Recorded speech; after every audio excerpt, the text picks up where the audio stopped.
right, so welcome to EETF. We are mobile, we are on the move again. Hello from Berlin. I have the pleasure to have a fellow Canadian on the show, which is awesome. Everyone, please say hello to Sheryl Howard. How are you? Good, and yourself? Oh, good, thank you. This is an episode about the expat experience. So we are in Berlin. You've been living here for how long? I've lived in Berlin twice. So I first moved here in 2011 and I stayed for 18 months.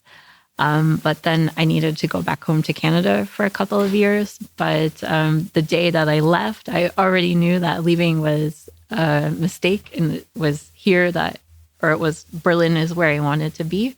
So I moved home to Canada for 2 years, spent the time learning German, getting things figured out there, and I plotted my way back. And I moved back to Berlin in November of 2014. So just about to celebrate a 9-year being back anniversary. Wow, nice. So let's track back a little bit. As I said, you are Canadian. Where you're from in Canada originally? A couple of places, but I started out in Woodstock, Ontario, which is maybe 2 hours outside of Toronto. Not much about it. It's the dairy capital of Canada. But I had a parent who married Maritimers. So I went to high school in Cape Breton Island, Nova Scotia, in a very, very small coastal village. And I lived there until I graduated high school. And then I went to Toronto to study, and I lived a great part of my life there as well. Okay. And what did you study in Toronto? I took business. Okay. So how did it go? It was okay. It wasn't really what I wanted to do with my life, but it was a practical decision to make. And it helped me get start my career in tech because I went to a tech school. It was a good start and a good beginner degree. But if I had had my choice, I would have majored in international development and been living in Africa or South America, helping people there. But I found other ways to do that later on. But The soul of a volunteer. Yeah, I think so. Yeah. Okay. That's noble. So what brought you to Berlin the first time? So I had a life in Canada. I had a pretty established career and things were good. But I don't know. I always just wanted something more. And I kind of caught the travel bug at some point. And when I started traveling, I just couldn't stop. And I had fun. And I had been to a few places in South America, like Peru and Ecuador and Brazil. And then I started traveling in Europe. And I was like, wow, this is amazing. I had one great trip in Italy where, gained lots of weight because I was eating all this amazing food. And then I came back to Europe again and I traveled in Germany, Hungary, Austria, to name a few. And I just knew then that I wanted to move to Europe and start a new life, having no idea how that would work out. But I think about 6 months later, I ended up moving to Berlin. Wow. And I had never been to Berlin. I didn't speak German. I was alone. But it was a great adventure. So what made you decide Berlin in the first place? The first thing was the visa, because the only visa I had I think at the time I was 33, 34. So the only visas I was eligible for the working holiday visa was France or Germany. Since Germany had a stronger economy and Berlin had a startup tech scene, yes, I thought that true. Make the most sense based on my career and had a more thriving economy. I ended up choosing Berlin based on that. Okay. And you didn't know anyone here? No. Wow. Okay. Nice. And, so the startup economy, so there could be many ways we could branch out this conversation, because there was a time that, as you mentioned, it was supposed to be the next big thing here, And I'm not sure it turned out to be the case after all. Yeah, yes and no, yeah. Yeah, my first time here was 2007. Oh, nice. For 3 months in Charlottenburg. And I'm self-employed. So, I didn't know anyone here either. And what happened is I was on a tandem conversation exchanges. And that's how I met a few people, and some of them are still friends to this day. Oh, wow. That's Yeah. amazing. Yeah, I was lucky in that regard. So yeah, I remember Berlin before the startup and before the hipsters and before all that stuff. Before all the things happening now. Yes. So you mentioned South America. You were there for vacation only. Yeah. Okay. Yeah, I went to Ecuador. I spent some time in Quito, and then I did a cruise of the Galapagos Islands, which was a dream come true. Nice. And it was amazing. As my very first trip abroad, that's a pretty impressive one to take, I think. And then I also went down to Peru, and I spent time in Lima and Cusco. I hiked the Inca Trail, and then finished off by staying in Nazca and doing the flight to see the Nazca lines. So, oh wow, okay, yeah. And I've never been to South America. I've been all over Europe, but South America never, not once. A next thing. Maybe, I don't know. But what was your favorite spot in South America? I think the Galapagos, just because it was so beautiful. And I think the other thing is, like, even back then when I went to the Galapagos, I think it was in 2007. Mm-hmm. So it was quite some time ago, or around when you were coming to Berlin. Yes. You could already kind of like see the effects of climate change and stuff like that there. So I knew the amount of tourists going there was increasing as well. So, it felt like something really special. And probably if I went back now, it would probably still be okay, but it wouldn't be the same. So I just felt like really, grateful to be there. Never dreamed in my life that I would actually be able to visit it. Like, it had been a dream of mine since I had been a child. So just being there was crazy. So I had one afternoon alone on one of the beaches because I did this cruise with a small tour company. So there was only like 14 people in our boat. And some people were sleeping in the afternoon because we had been doing activities all day. And then some of the guys were playing soccer with some of the tour guides on the beach. So I snuck off and I was on my own, and I was crying because I was just so happy. And it was so cool to be there. Yeah, that's sounds like a cool adventure. And how long were you there total? I think in that whole trip with Ecuador and Peru was probably about 3.5 weeks. Okay. Or so. So for my first trip abroad, that was a really long time. Yeah. I wish I had spent more time there, but later. So how old were you back then? I think in my late 20s. Okay. Yeah. And that was your first trip?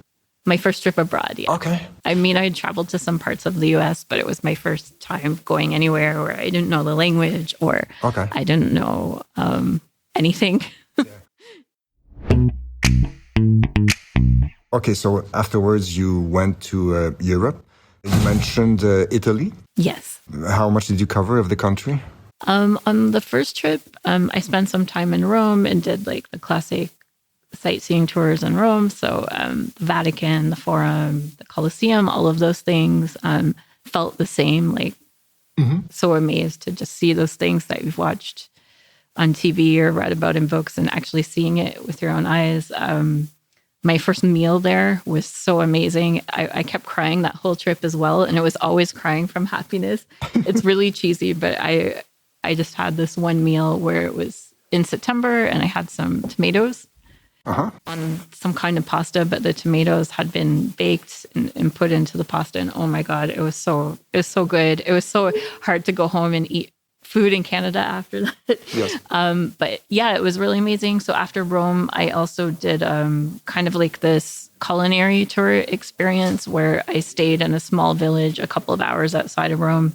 And we were cooking together and also doing like tours to wineries and to different villages and stuff like that. So we weren't really seeing the more classic sites, but more like this lower, softer side of Italy, I guess. And that was really cool as well. And actually there was 2 other Canadians in my group. So it was also nice to have a couple Canadians hanging around.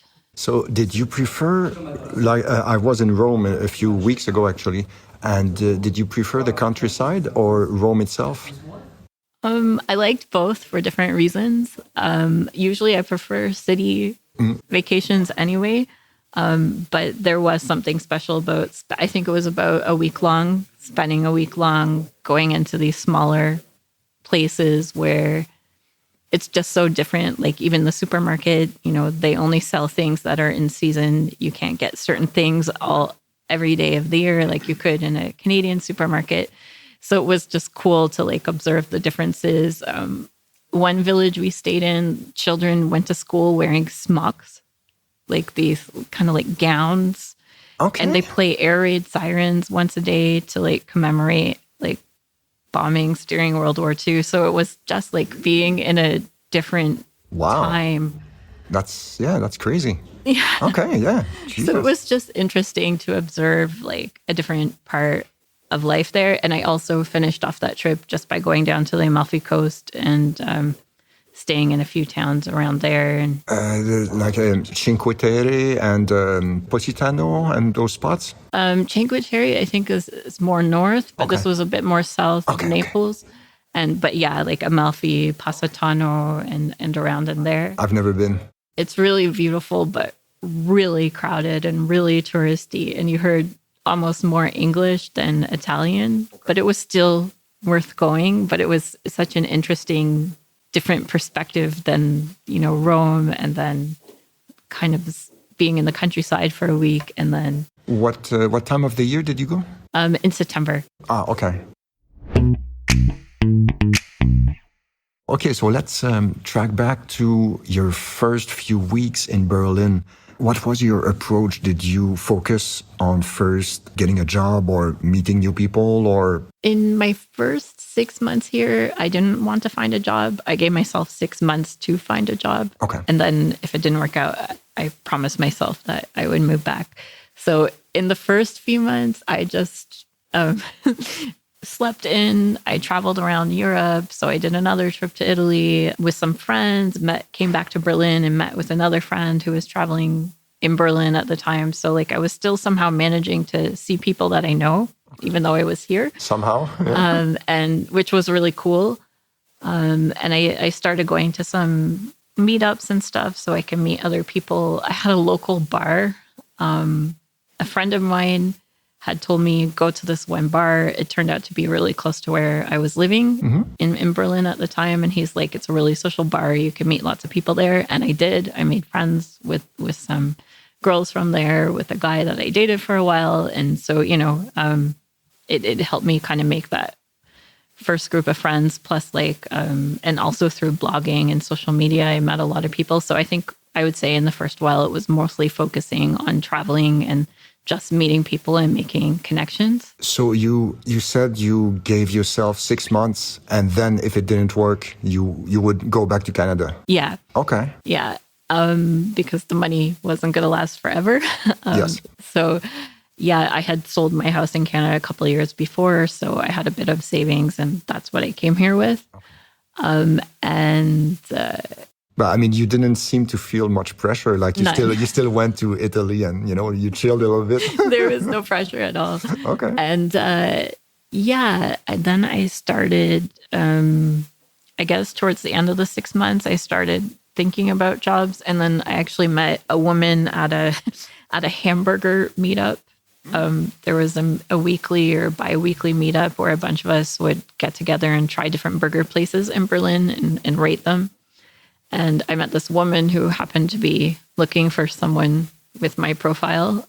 So yeah, imagine from a hamburger meetup, I found a job. Nice. And I started freelancing for her as like an IT project manager. And then I was also kind of like making a bit of money from my blog, not too much, but okay. It was more free trips than money.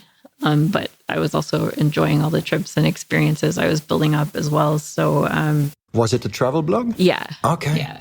Nice. What was the name? My name. It's not a very travel-related name, so there's no nomad in it. It's just SherylHoward.com. Okay. I still have it. It still exists. There's like over 230 articles still there. And you still post on it? Not very often, but now and again. Okay. Yeah. Nice. And I forgot to ask, during your first stay in Berlin, which part of town did you live in? I was living in Prenzlauer Berg. Oh, Yeah, so I picked it on purpose. I know it's so cheesy and cliche now. That's what all the newbies to Berlin. young families and all that. Yeah, and I definitely wasn't a young family. I was just a single woman, but I chose it because it was pretty, and they had the cobblestone streets and the beautiful looking flats, Yeah, it's gorgeous over there. and back then it was super easy to find a place you could just find it like that. Still affordable. Yeah. Yes. I had a holiday flat for a bit, and then I was taking a German class, and I found another flat through the school that I was taking a German course from, and then I ended up getting a room. So my first time being someone's roommate since like university time. Okay.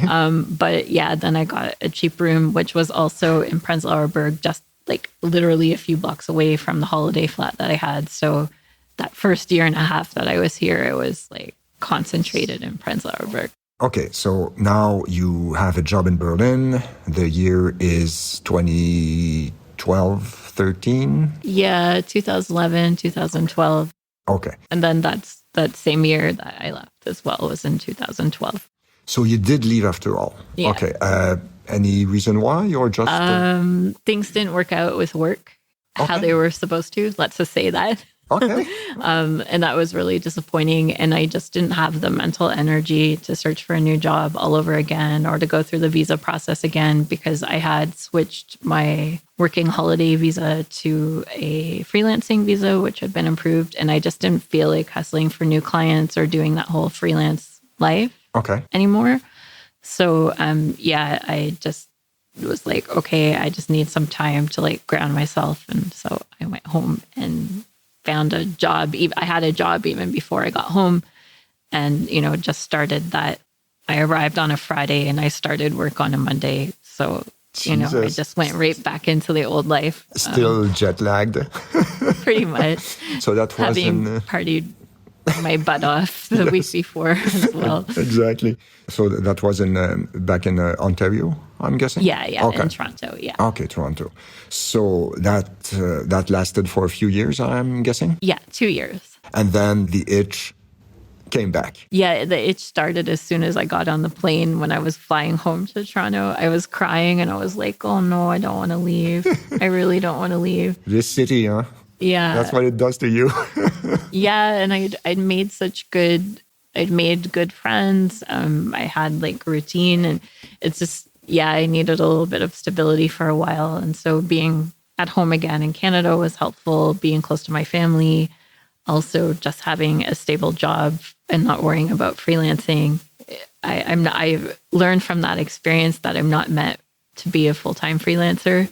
Okay. So I like the stability of a regular job.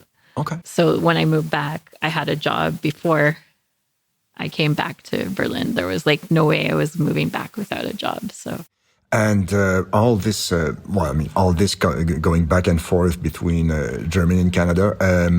What about your family? How did they see it? I think they were probably surprised in the first place that I even lasted as long as I did in Europe, even that year and a half, because I had just always been a girl who loved Toronto and Canada so much. And so I think it was surprising, but everybody was really supportive. So it was cool. Okay, that's good. Do you have many sisters and brothers? Yeah, I have 2 sisters and a brother, but we're not really that close. So I would say I have one sister who I'm really close with, and we talk regularly. Just to establish some context. Okay, I'm going to say what did your parents do for a living? I'm guessing they are retired now? Yes, my dad passed away in 2007, but he used to work. He worked at the same place for like 40 years or something. It used to be possible back then. yeah. And he was a blue collar worker who worked in some kind of plant that made tractors or farming equipment or something like that. And my mom used to do babysitting at home and looking after kids. So nothing fancy, regular folks, I guess. Okay, so do you have any idea where you got the travel bug from? I think from living a life where there was no travel. Okay. And the one thing that was actually really cool about my dad is like he had, maybe people would have certain assumptions or stereotypes about a blue collar worker, but my dad was the biggest reader and learner that I know. And he was always reading things and, different magazines and newspapers and books. They were like all over the house. And I think that I got that from him. And he knew so much about the world, despite not having seen a lot of it firsthand. But you can sit down and have a conversation with him about ancient history, 20th century history, the most random topics. And he would know a lot about politics, about things like that. So it was really cool. And I think I got it from him. And I think I knew from when I was 5 or 6. I don't know if you remember the game show, The Price is Right. Of course. And the Showcase Showdown. Yes. You could win trips. Yes. But I remember there was this one episode where somebody won 4 different trips, and one of them was to Egypt and some other places. And I was like, I want to go to Egypt. I still haven't been there, but I still want to go. And so even that's when I was 5 or 6, I already knew I wanted to see the world, but just the way that life worked out, it never really happened until I was in my late 20s. I finally had a good job. I had sold my house. And so and also due to my father passing away, had inherited a bit of money. So then that's what enabled the travel to happen in the first place. True. I thought for a second, you were going to say, when you saw the trip to Egypt, I thought you were going to say, I want to go to The Price is Right. I wanted to be on The Price is Right as well. Okay. That had been a dream when I was a kid. I wanted to meet Bob Barker and R.I.P. spin the big wheel and all those things. He left us to the big showcase showdown upstairs and a few weeks ago. Yeah, it wasn't that long ago. That's true. Wow. Let's fast forward back to your second time in Berlin. Did you do it differently this time, or? Yeah, for sure. So I came back with a job. That was you had secured another job. Okay. Yeah. Good. So I had the job and the visa right away. And to be honest, as soon as I moved back, I just fell into life right away. I literally dropped my stuff off at the place where I was staying, which was incidentally again in Prenzlauer Berg on the very first street that I had lived when I had first moved here. So it felt like fate. Wow. And I lived there for just a couple of weeks while I was waiting for another flat to open up, which I sublet from another friend. So Prenzlauer Berg again? Yeah, Papel LA this time. Oh my God. So it was really close to the Eberswalder Strasse U-Bahn. Yeah. And and so it was really great. I literally got home or to my new home, dropped off my stuff and just went to meet friends and had a lot to drink and was already hungover the next day. But I was just so happy to be back. And I've had a few times where I've thought about moving back, mostly when I get really stressed about something, like when COVID came, or, there was, I lost my job a few times over the years here where I thought again, screw this, I'm just going to go home. But I don't feel that way anymore. I feel very strong about staying here. And So if I may ask, what's your residency status right now? I have, I went through all sorts of visas after I moved back, but I now have my permanent residency, and hopefully when the citizenship laws change next year to allow for dual citizenship, because I definitely will never give up my Canadian citizenship. No, understandable, yeah. But it would also be great to have a German one in case I ever want to live in other parts of the EU. Absolutely. Or having the German passport. You don't have to stand in the line so long at the airport. You can vote. This would be amazing. Yes. So I would hope by next year that I would have German citizenship as well. Because for the listeners who don't know, Germany does not allow dual citizenships. And it's Germany or nothing else. Yes. And they were planning on changing that, as you mentioned, next year, I think. I think so. It's already passed through, I don't know, it's a long bureaucratic process. It's passed through the first few hoops and hopefully should be formalized next year. So I'm really excited for that. Yeah, I don't blame you. So you mentioned COVID. Were you 50-50 on leaving or staying, or more than that? Or I would say initially, I just wanted to get out because I thought, oh my God, when the borders were closing. Yeah, exactly. I remember the flights were getting less and less. And there was one flight I looked at and I would have had to fly through Russia. and like go like basically in the opposite way that we would normally go. And I don't know, even at that time, I was like, there's no way I'm going to fly through Russia. I felt uneasy even then. So I was getting really nervous, but then I was also like, what am I going to do when I get back? Like, I didn't know, at least here, I know we had a lot of protections here because my company, their revenues went to zero overnight. They were like a travel company. Okay. So like they had, no business coming in at all. We didn't know what was going to happen to us. But luckily they were able to enter the short time work program. It's called Kurzarbeit. Yes. So like your hours get reduced. It could be, to 80%. It could be to 0%. I was put on 50% in the beginning.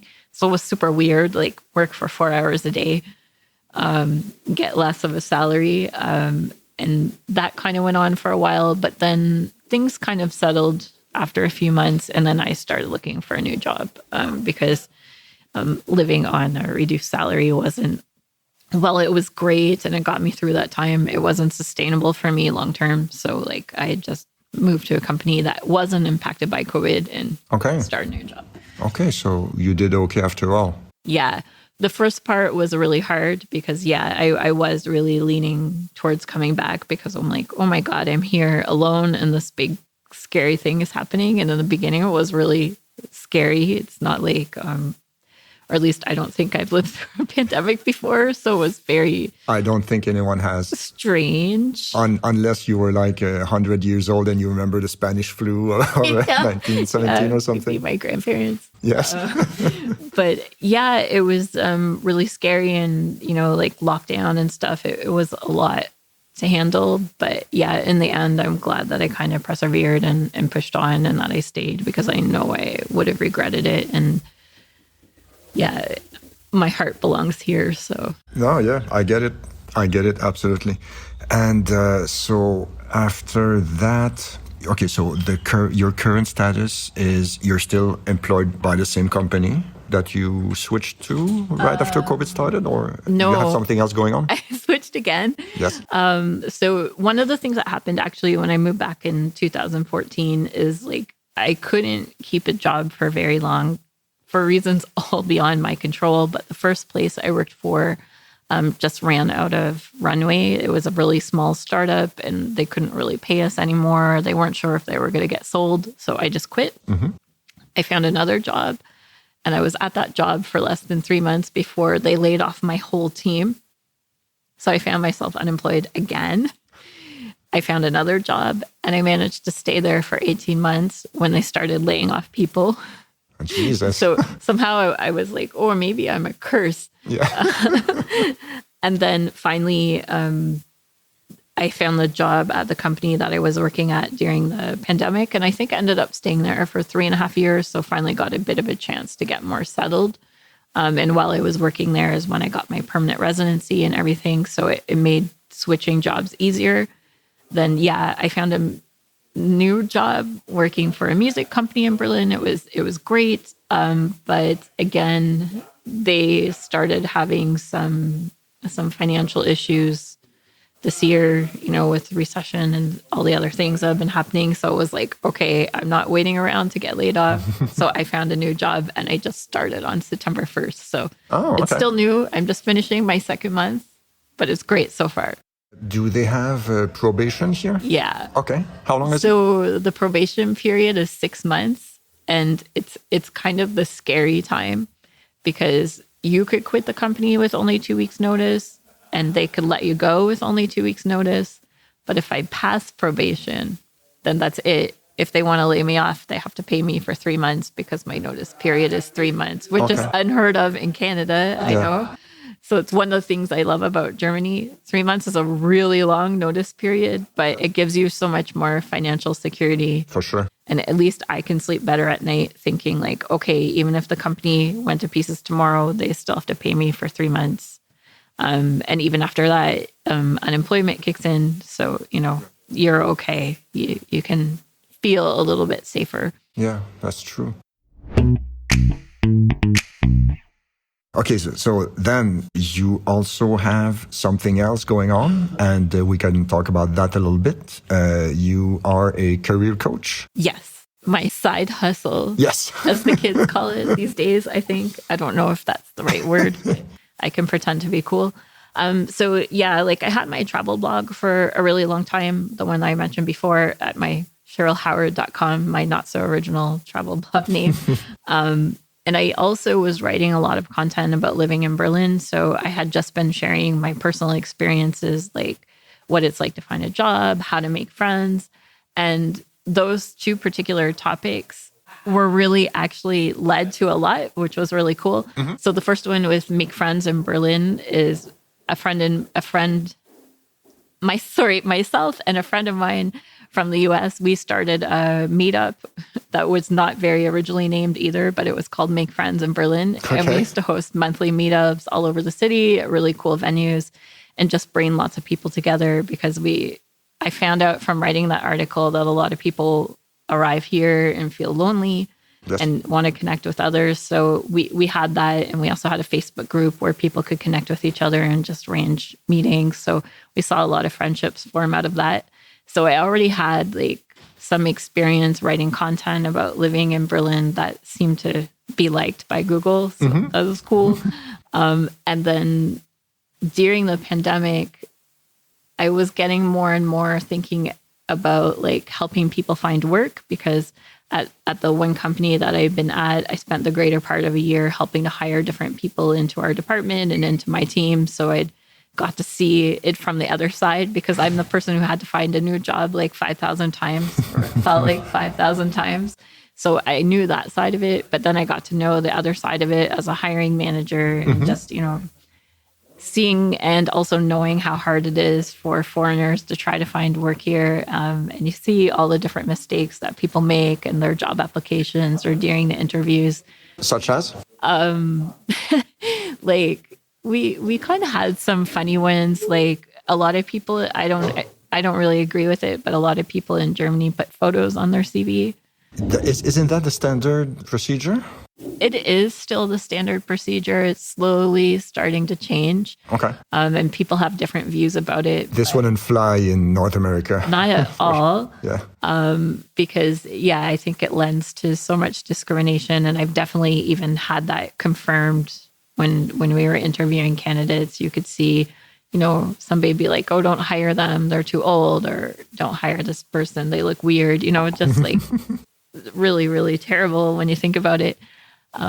So we had some guy who submitted a CV where like the first page was just a full photo of him looking thoughtfully off into the distance. And it wasn't as a model, to be hired as a model. No, he was to be hired as an agile coach like me. Wow. Okay. So yeah. And then I think the thing that really changed me is a colleague had recommended this one person to apply for one of the open positions. And I remember seeing the CV and I was like, no, it's not a match. They're too junior. We need somebody senior. I'm like, maybe she could try like in 3 years from now. But I'm like, at the time, we just really didn't have time to like train up a senior. So we really needed somebody who could hit the ground running. And he was like, no, just interview her. And I was like, okay, I wasn't really enthusiastic about it. He interviewed her and she was amazing. Okay. She kicked butt and, she was so much better than so many other more senior candidates that we had interviewed. And we actually gave her a job offer. But we ended up not being able to hire her because COVID came and then, everything was a mess. But it was a big lesson like that a lot of people just don't know how to sell themselves on a CV or a cover letter. So I thought, hey, I already write a lot about the topic. I'm interviewing a lot of people. I was doing more and more coaching, like team coaching, one-on-one coaching. So I thought, okay, I could bring it together. So then that's when I created my website, The Berlin Life. And so the main mission is to just help people move to Berlin and find work, specifically mostly people from abroad who just aren't familiar with what things are like here. And I have a whole bunch of guides, like, how to ace a German job interview, how to move to Berlin, like all sorts of different guides to help people settle in. And then, yeah, I also offer some career coaching services just to help people improve their CVs and cover letters or prepare for an interview. And then, yeah, there's also a community aspect that I'm just trying to start kicking up again. So trying with some different meetups. Recently, we had for lack of a better name, I'm really bad at naming things, but we called it Ladies Networking Dinner. Okay. And we had about, I don't know, somewhere around 12 women came out. We went out for dinner and it was just people connecting and meeting. Some people who are working, some people who are searching. But I think it was just really nice to be kind of in a safe space where you can just meet some other people and chat with them. We've done mixed events as well, but I thought, let's just have one for the ladies, the women. I don't know what the best term is. No, and it was really awesome. Sense. So I think I want to do more of them in the future. So I just have to figure out how to find time for that. I'm hoping to get some volunteers who can help with organizing as well. So, yeah. Would you ever consider another city in Germany, for example? It's kind of funny because my current company, they have a headquarters in Munich. It says in our job contract, or at least it says in my job contract, that they have the right to relocate me to Munich. Oh, okay. And I was like, well, I could always just quit if I didn't want to do it. But then I was like, maybe it wouldn't be so bad. But I think mostly I would stay in Berlin because it's the main city. There's a lot to do. And I know for some people that there's different reasons why they don't like Berlin, but I think Berlin is what you make it. So, you know, like if you think, Berlin has too much too much of a party scene, then don't get into the party scene. Exactly. So like I have lots of friends, and I used to be really big into the party scene, but you can also have a completely different existence where, you know, you're not involved in that. So I think, like I said, it can be what you make it. And I think, you know, Munich, for example, is like a super beautiful city, but it's also really expensive and it's also not as laid back. And I like the laid backness here. It can be annoying at times, but also it's pretty cool. Yeah. And it's like, how could I describe this to outsiders? Kind of Bavaria in general is a little, I wouldn't say snobby, but you know what I mean? Like maybe uppity a little bit. Yeah. And there is this, I think the south of Germany is more Protestant and the north is Catholic, or the other way around. Yeah, I'm not sure either. There is a divide. I should know. There is a divide between both halves of the country. And that might be a factor as well. But Munich, if you can afford it, is nice, I guess. Yeah, it is, but it's really nice. It is a pretty city. I've been there only once, but I liked it. I've been there a couple of times, and hopefully with my new job, I get a chance to visit now and again. So I'm super looking forward to that. I mean, maybe it wouldn't be so bad because I'm older and I'm much more settled and I'm no longer involved in the Berlin party scene like I was. Like most of my free time is spent working and then working on my website, doing career coaching calls, doing those kind of things, or, you know, learning stuff. So like I'm mostly just like at home or hanging out with friends. So like my life is definitely very different. But I don't know. Munich doesn't seem so bad, but Berlin feels more like me.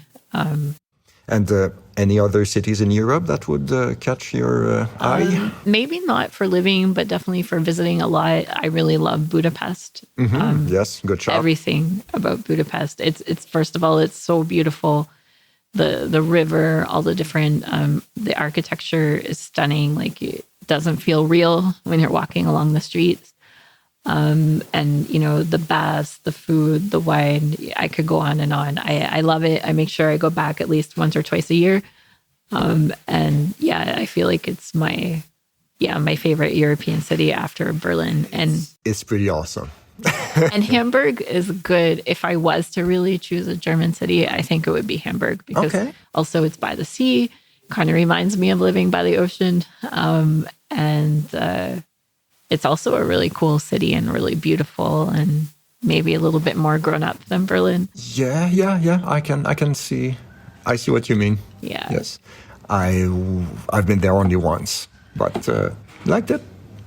might be worth another look next year, maybe. Yeah, I think it's really beautiful and also really expensive. But Berlin is also becoming really expensive as well. So I don't know if there's much difference anymore. Yeah, that's a good point. I'm guessing that the only affordable cities in Germany now are like places like Cottbus or Leipzig, or places in like Brandenburg where you wouldn't want to live anyway. you know. A lot of Berliners have been moving to Brandenburg to just save money. Or I read an article, I think it was in Bloomberg, where they were saying even some tech workers can't find a place in Berlin anymore, mostly not just due to the amount of rent, like how much the rent costs, but also just because of lack of flats available. So like they have some people who will move to Leipzig and then, work remotely. And then commute to Berlin now and again when they have to. Or, they go to Potsdam. I don't know if Potsdam is really cheap or not. I'm not sure, but I never looked. But yeah, a lot of people are moving to other places. Or like after the pandemic as well, more and more people were moving to Brandenburg just to get like out of the city. Because they're tired of living beside an Airbnb or, where there's parties all the time and things like that. So that's the disadvantage of living in a cool place. At some point, too many people come in, and then it loses this, this little bit of extra special uniqueness. It's definitely. Well, you mentioned coming in 2007. I can even see the difference from coming in 2011, and it's a bit sad sometimes. But there's still some places. Yeah.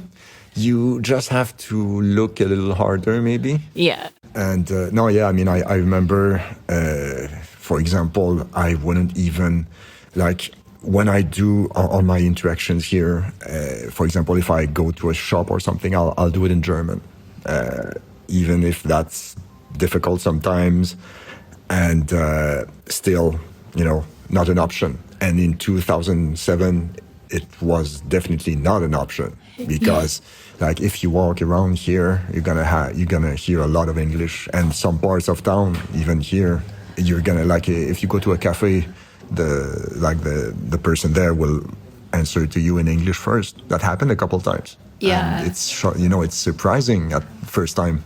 Yeah, I had a friend of mine. He's not from Berlin, but he's been living in Berlin for probably, I don't know, since the early 2000s. So for a really long time. Okay. And I remember once we met for dinner, and he was like, yeah, I went to a cafe tonight and I spoke German. And he's like, they didn't understand me. He's like, I had to speak English. And that was the first time that had happened for him. Okay. And he can speak English, but obviously he's not going to just go into a cafe and speak English. So he was really kind of like, I don't know, it felt pretty weird for him. Taken aback. Yeah. For sure. But, I think as time goes on and the German population is getting older, they need foreign workers. So English, as unfortunate as it may be, if they really want to succeed, having more people speaking English here is really the only way to go.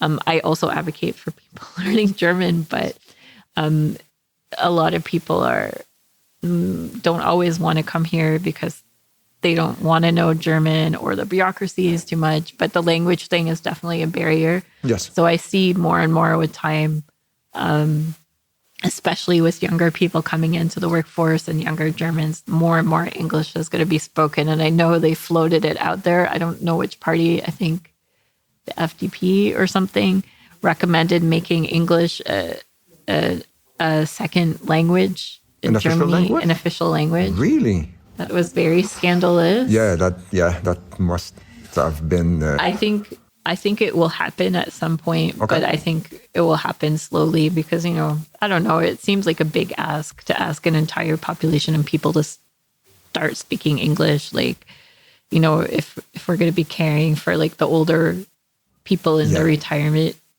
generation, generation is not the right word. Like asking a bunch of old retirees to suddenly start speaking English doesn't seem like the right thing to do, but I think you can expect it more and more from younger people coming in, but I think it will take time and it won't be easy and lots of people will resist it. Yeah, probably. And that brings the question, how is your German? It's really bad. It's really bad because I've been here for a long time and I only have like my A level. I can understand some conversations. I definitely find speaking really hard. But I guess I'm not proud of it, but I'm fortunate that I have a job that's in demand and I've always been able to find a new job in English and I've never had a problem. But I know it's not like that for everyone. And so I know it's a really privileged position to be in. And I know, like, even when I had to search for a new job this year, my pool of opportunities would have been so much bigger if I was fluent in German. Like, I saw it, True. you know, like for every 10 positions, at least 7 of them were full German. Okay. So, you know, it's only anecdotal, of course, but just it's needed. So I was lucky that I found a job.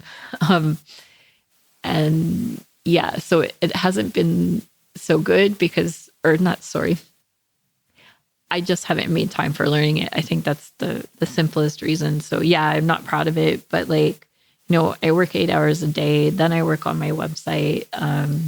Then I do some other learning. Like right now I'm taking a career coaching course. I'm taking a product management course. So I just haven't made the time, but dual citizenship will make me do it. So I'm hoping that will motivate me to continue the studies. That crossed my mind. It's a requirement, probably. Yeah, I think you need B levels. Okay. And I'm hoping it motivates me to keep on going because I don't want to be that person who can't speak German. I know that my life would be so much better if I could speak it. But yeah, I just haven't had to learn it so far. And I've somehow always been able to get by. But, you know, I'm sure, you know, like recently I had some issues with the tax authorities. Okay. I didn't understand the letters that they were sending me. And they're really scary. So when I had to call them to solve something, I had to hire a translator, a translation service to make the call for me. And like, Yeah. they also weren't saying everything that I wanted them to say. And then I was like, oh my God, if I just knew German, I could like do it myself. So I am motivated. So the plan is once I get through the product management course that I'm taking now is to at least try enrolling again. I think I've taken A levels like 5 times. Okay. But to really get deeper into it. As you said, it's not easy when you have all the other things going on. For example, I was lucky enough, I took 2 years in university. Oh, nice. So I already had a good, and I actually worked for a summer in Thüringen when I was in university. Oh, that's really cool. That was in 1994.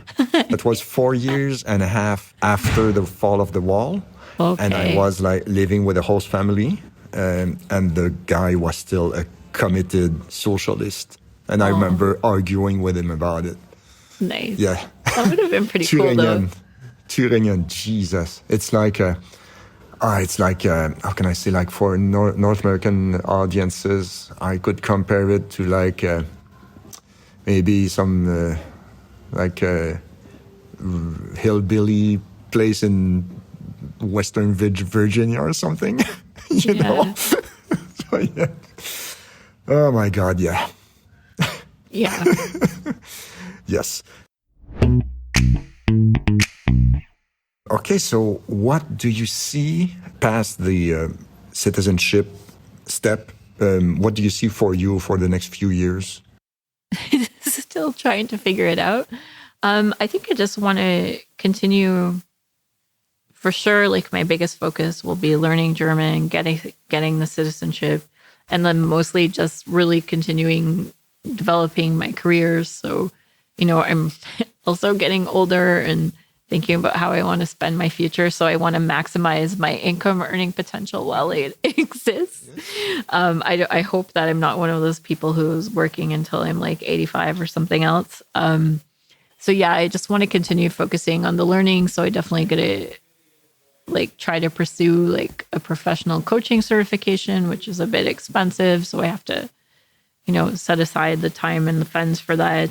And what would be really cool, I don't know if I would ever do it full time, but it would be cool to like reduce my hours at work. It's something you can do here. I don't know if it's common for them to be declined, that you can ask an employer for reduced hours. Of course, you get reduced pay, but it would be cool to maybe go down to like 4 days a week, for example, and then work on my website or other things like on a certain day of the week, or maybe still work 5 days, but less hours or something like that. That would be super cool, but I'm not ready for that yet. Just happy. Like with my new job, it was my first raise in 5 years. So I'm just excited with the new level of income and I don't want to stop Nice. for a while. No, sure. But yeah, I think continuing with the career development, try to just, do as much as I can while I still can. And hopefully just traveling more around Europe. And yeah, I think that's about it. What do you miss about Canada? To be honest, not that much. I mean, of course, I miss my friends and my family. But, I see them whenever I go home to visit, which is every year or so.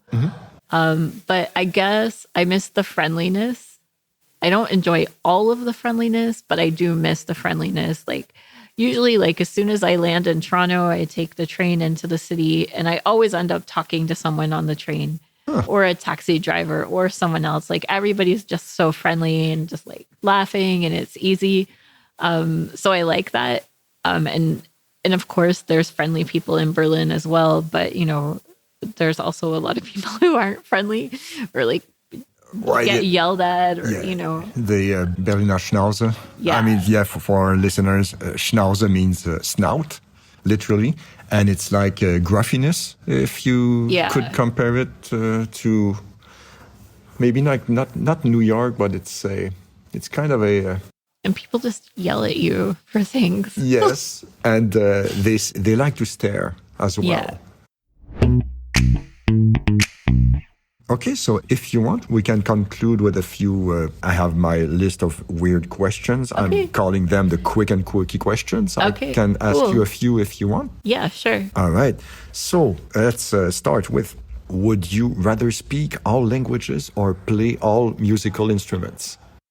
Speak all languages. Yeah. Yeah, because then you could talk to anyone, which would be really cool. Did you back in Canada? You had second language classes. I'm guessing you had French, probably. French, but that was it. Yeah. Did it stick? No. Okay. No, unfortunately not. I remember, I think once about, more than 10 years ago, but around 10 years ago, I went to visit Montreal for the weekend. And when I first arrived, I heard people speaking French and I was like, oh my God. And I was like, I kind of knew what they were saying, but I couldn't answer because it felt like everything had just faded from my brain. Yeah. But by the end of the weekend, it was coming back more and more. So I'm sure that if I spent more time in a French speaking place like France or in Canada, that I could bring back those skills which are buried so deeply in my old brain. We talked about it before recording. If there is no necessity or exposition, it's super easy to lose.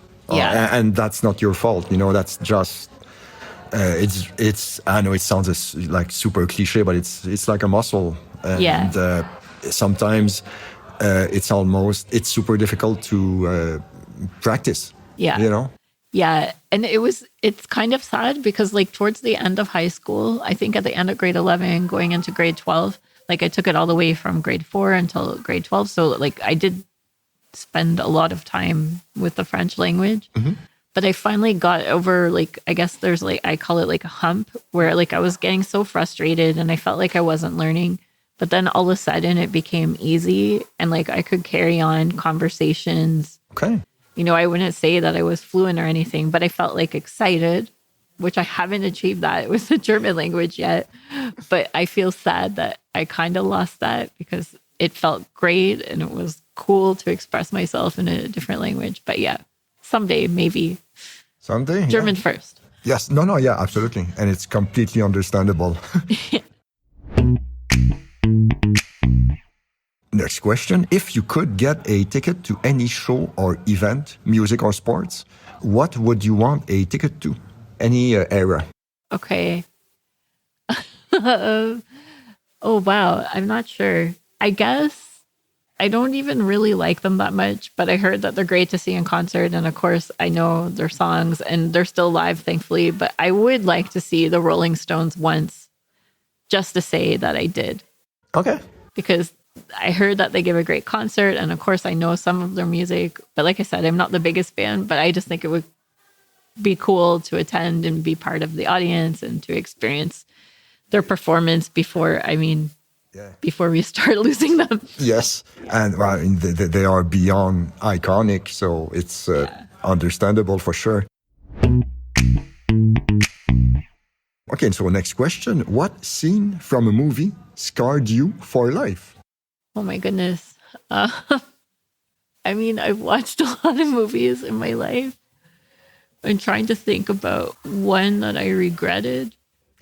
I guess if I think of a more recent one, sure. Triangle of Sadness. Yes. When they were on the boat and everybody started getting sick. That was kind of scarring. It was a great movie, but that was a very scarring scene. Yes. I saw it too, and I know what you mean. I know why they did it like that, but it was not very nice. All right, so next one. What would you name your boat if you had one? I also don't know. I guess I would name it like something to make fun of being Canadian. Like one of my, I don't use it so much anymore, but one of my online handles used to be Canadian Girl A. So maybe something like that. Okay, yeah, sounds good. Where is the worst smelling place you've ever been in? Berlin subway being a potential... Yeah, I mean, that's always a candidate. Yes. But yeah, I would probably say like visiting some farms Yep. and smelling the manure. Yep. Not a pleasant smell. It makes me want to throw up. I know that there can be amazing things at farms, like fresh milk, other things, but it's not nice. Like you, I'm more of a city guy, so farms are not for me at all. Yeah. Next question. If you were going to write a book not related to work, what would it be about? I think like I've had a lot of interestingly weird experiences in my life. So I would write a book about my life and all the insane things that have happened. With family, with traveling, with living in Berlin. I think I have a lot to say that maybe people would be interested in. So, yeah. A bunch of anecdotes. Yeah, I think so. Yeah. All right. Okay. If you were given a 1-minute ad slot during the Super Bowl that you couldn't sell, you have to use it, what would you fill it with? You have 60 seconds during the Super Bowl. Reach a maximum audience. What do you talk about? Do you have to talk or can you hire other people? You can do what you want. You can do what you want. Okay, if I was allowed to do anything in the world, my absolute idol is Trevor Noah, the comedian and author and everything else. I think he's amazing. I don't know what I would talk about with him, but I would just hire him to stand 60 seconds on stage talking to me because that would be amazing. Okay. He could talk about anything he wanted. I'd just be happy to be beside him and share the stage with him. Maybe some kind of comedic exchange or something. I don't know. Okay. Just an excuse to spend time with him. Sounds good. That sounds great. All right. So you are going back in time and wind up face to face with 15-year-old you. You have 10 seconds before you travel back to the present day. What do you tell your younger self? There would be so much that I would want to say, but I would seconds. Just say, hang on. Because I went through a lot to get where I am now and at different periods of my life. So I would just say, hang on and don't give up. Nothing specific, just hang on. Yeah. Okay. Yeah. And somehow if I was able to like know that it would get better, then okay. All right. So, next one would be if you could live in anyone's head for 15 minutes, a la being John Malkovich, who would you choose? And you can only observe. You cannot act. I mean, there would be many evil personalities to inhabit, like Elon Musk or something. I hate him, but it would be interesting to be in his head for 15 minutes. Oh my God, it would be such a trip. Yeah, probably. But I would choose, again, my hero, Trevor Noah. I really love him, and I think he's cool, and I like the way he thinks, and I like his comedy. So, yeah, it would be interesting to be in his head for 15 minutes to see what he really thinks. All right. So, next question. What is your hometown? I think you mentioned it earlier. What is your hometown best known for? Being the dairy capital of Canada. Yes, that's it. That's it. There is a statue of a cow on the main street. So just to let people know. Okay. All right. Good to know for future visitors. Next one. Name me 3 items on your bucket list. Well, traveling to Egypt, as I mentioned, that's definitely on my bucket list. I've always wanted to do that. I owned a house before, but the next thing would be like owning a house in Germany. I think my place to like retire, spend the rest of my life, rent out, do whatever. But owning a place in Germany would be super cool. And yeah, maybe somewhere else to travel. Yeah, to travel to every country in Europe would be another nice one to check off. Yeah. Nice. Okay, so next one. If you could have dinner with 3 people, dead or alive, language not an issue, who would it be? Obama. I heard him speak this year when he came to Berlin, and it was super amazing. And I think he's always been interesting. And again, I'm repeating him now for the 3rd time, but Trevor Noah, just to talk to him, I think he's cool. And yeah, I'm not sure who else. Musician, movie maker, artist. Oh, Frida. Oh, okay. Frida. I think she was really cool. Good I have shot. like one of her self-portraits at home. Just like a print of it, of course, but not like the real thing. But she just seems like an interesting, amazing person to speak with, and it would be incredibly fascinating. Yep, excellent answer. What is your biggest surprise? What is the biggest surprise you've had over the last few months? Good or bad? Oh, wow. I'm trying to think. Okay, this is a really stupid one. There's an emoji, which I thought was like a cheesy grin. It was like a cheesy grin emoji. That's what I thought. And that's what I've been using it for years. But just last week, I learned that it means a person is grimacing, like, oh, a little bit nervous. I just found out that I've been using the emoji wrong for all this time. I think I know which one. Yeah, so that was a hilarious surprise and sparked a hilarious conversation with my colleagues. Whoops. Yeah. Okay. It's very random and weird, but yeah. Okay. I'm a emoji misuser. That's all right. It's part of the adaptation to technology, I'm guessing. Yeah. We have to keep up. We older people, quote unquote. And I don't want to be rude by saying that. No, it's okay. I'm getting older and I realize that I'm missing out on more and more things. There you go. Okay, so next question would be, what is your biggest fear? I mean, I have so many of them, but I think my biggest fear is like I'm really claustrophobic. So just being in small spaces, my biggest fear. Years ago, I did some caving in Budapest where you were in a dark cave with a helmet and a light and a whole outfit and like crawling on your stomach through super tight spaces. And ever since I did that, I can't stand being in crowds. I can't stand being in tight spaces. And I still have nightmares about that whole experience as well. And you didn't know about it until you tried that in Budapest. Yeah, yeah.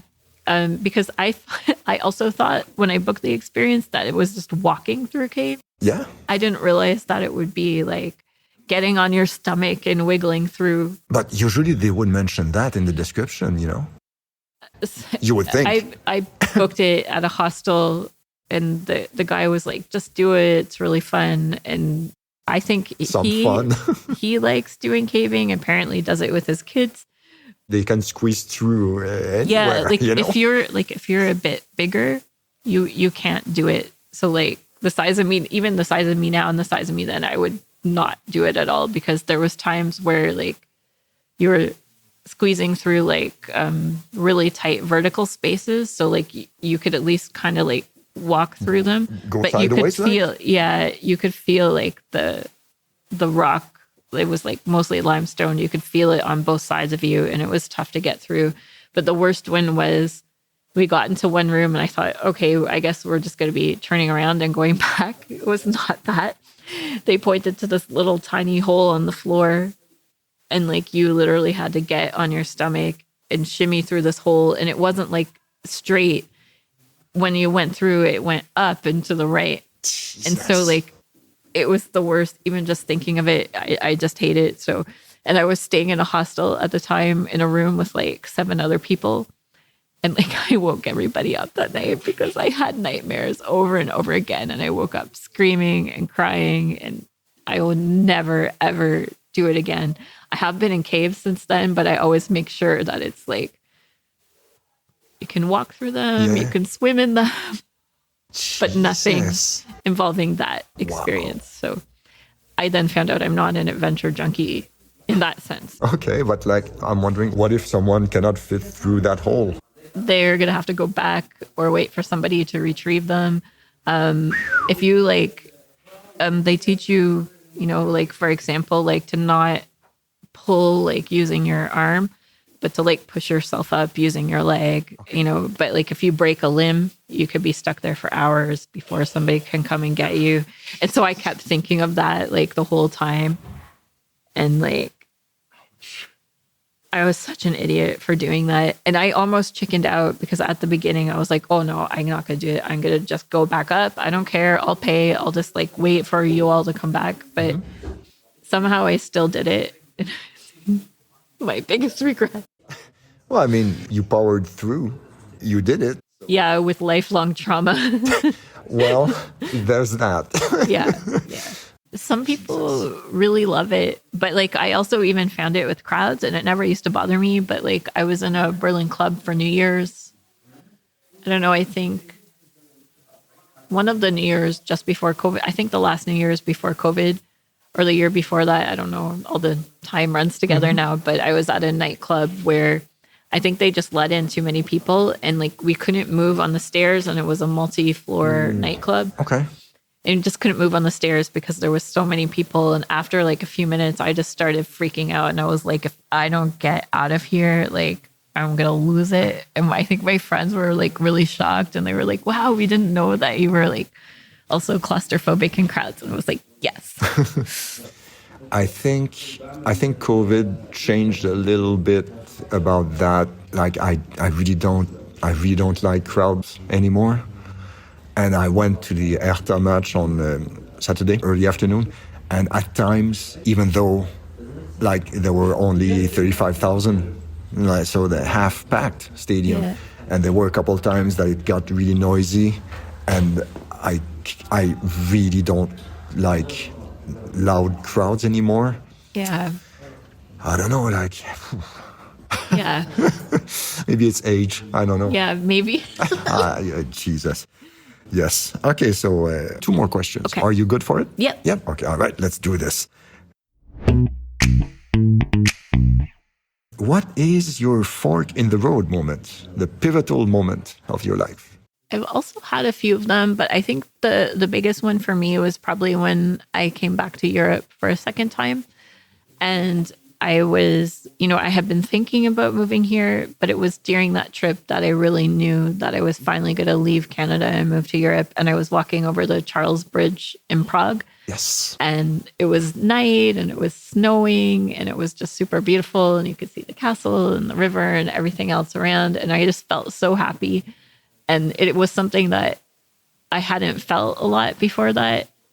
So I was like, okay, there's something good here and I want to experience more of it. And so that's when I really had the aha moment, like, okay, I'm really going to do it. And within 6 months I did. That happened in Prague. Yeah. Interesting. Yeah. I mean, it's an awesome city. And okay, that's cool. I didn't know. I did not expect that would happen there, because it's the first time we mentioned that city on the show. Yeah. And then, of course, like a few days later, I was in Budapest and the feeling just kept getting stronger. And especially since I love that city so much, but it was like, yeah, this is good. So I think I could do it. And it was the first time I said, I think I could do it. And then I actually believed it. Okay, because you weren't sure before. Yeah. Yeah. Just lack of confidence or too Self-doubt, scared for all the change. And, and it was still scary, but it was pretty cool. All right. Well done. So the last question would be, and that's probably related to that a little bit, what are you the most proud of? I mean, also different things that happened, but I would say I had the life that I was living kind of like pre-COVID. I guess that's the thing we say now, but I was traveling a lot. I was partying a lot. I wasn't really dealing with things in life. And I had a really, really hard time when COVID first started, as I mentioned previously, and I thought about moving back and I didn't know what to do. And I was in a really, really bad place. But I just got out of it and things got better. And I think that I'm the most proud of that because I had a lot of personal growth since then. So, I'm not the crazy partier anymore. I stopped smoking, which is a hard habit to give up. Yep. I don't know, but I can definitely imagine. Yeah. And it's so hypocritical, but I hate being around smokers now because it's just like, ugh. No, but it's not being hypocritical because it can bring back bad habits and it reminds you of something that you want to get away from. Yeah. So no, that's understandable. So, I started doing better at work and therapy, and I got 2 cats that I really love and just much more stable, healthy person. So I think I'm most proud of that, to just say that like I feel good and I feel happy. Still lots of work to do, but I feel pretty good about things. Everything is a work in progress, including ourselves. Yes, I think so too. All right. So thank you. Thank you. Thank you very much. Where can we reach you online? I guess you can check out my travel blog, which is SherylHoward.com, the not so original name. 1 R. Yeah. And Sheryl with a C. And also on the berlinlife.com, that's where I have all my guides and coaching services, as well as different community things. So if people are interested in moving to Berlin or looking for work in Berlin, they can come there and get all sorts of help and also just a connection with other people as well. So they can find me there. Awesome. Thank you again. Thank you as well. And I hope you guys enjoyed, and we will catch you on the next one. Thanks.